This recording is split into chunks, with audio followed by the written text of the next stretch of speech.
Good morning મિત્રો. આ મારા બગીચાનો વિકાસ તમને બતાવું. અત્યારે જો લીમડા કેટલા સરસ થઈ ગયા છે. સારો એવો વરસાદ અને તાપ પડ્યો છે એટલે વિકાસ વધતો જાય છે. આ બાજુ જોઈએ તો અહીંયા દૂધી જુઓ, લગભગ 5 થી 6 વેલા છે. એમાં ફૂલો પણ આવી ગયા છે. ક્યાંક ક્યાંક નાનકડી દૂધી પણ લટકે છે. ને આ બાજુ છે મરચાં અને ભીંડા. ખૂબ જ થયા છે મરચાં તો પુષ્કળ. જે મોળા મરચાં અહીંયા એને બનાના પેપર કહે છે એ થયા છે, અને તીખા હાલાપીનો થયા છે. આ છે ભીંડાનો છોડ. કોરે કોરે બધે ભીંડા જ છે, અને છતાં હજુ ફેન્સ બાંધી રાખવી પડે છે કેમ કે સસલાઓને આ ભીંડાના નીચેના કૂણા પાંદડા ખાવા બહુ ગમે છે. ખાઈને ડિસ્ટ્રોય કરીને જતા રહે છે. પણ આ તમે જુઓ મરચાં કેટલા બધા દેખાય છે અહીંયા આગળ. એ મરચાં તળીને ખાવાની મજા આવે છે.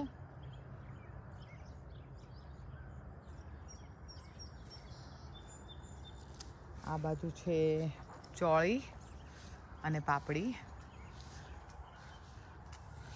જો આ છે પાપડી, એમાં કાણા પડી ગયા છે એટલે પાછું એમાં સેવન નાખવું પડશે. એક જાતનો પાવડર જે બચાવે છે આને. અને આ ચોળી તમને દેખાય છે. ચોળી પુષ્કળ થવા માંડી છે.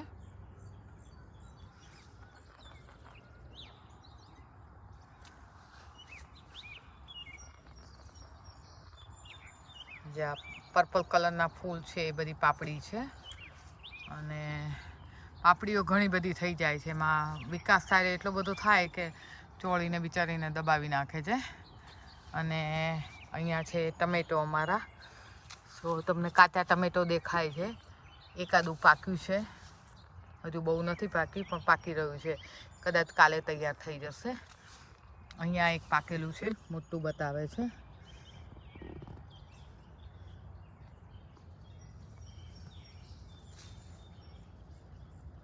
શાકભાજીનો વિકાસ ખૂબ સારો થઈ રહ્યો છે.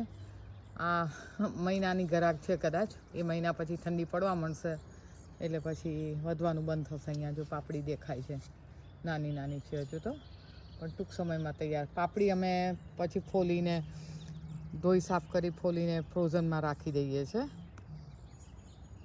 આ બીજા નવા લીમડા છે જે ફ્લોરિડાથી આવ્યા છે, મારા ભાભી આપ્યા છે. અને આ નાગરવેલના પાન છે. એની તો અહીંયા ખૂબ જ કિંમત છે કેમ કે મન થાય ખાવાનું, પણ અહીંયા ક્યાંય એટલું બધું આઘું હોય કે શક્યતા જ ના હોય.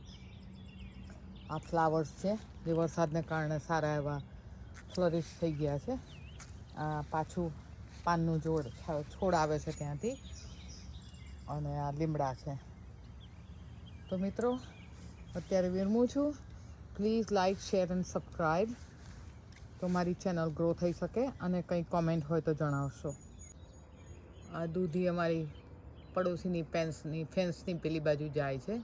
એ લોકો ફરિયાદ નથી કરતા, જોકે ઉગે તો પાછળથી લઈ લેવાની કેમ કે એ લોકોને તો વાપરતા આવડતી નથી, કેવી રીતે બનાવવી આવડતી નથી.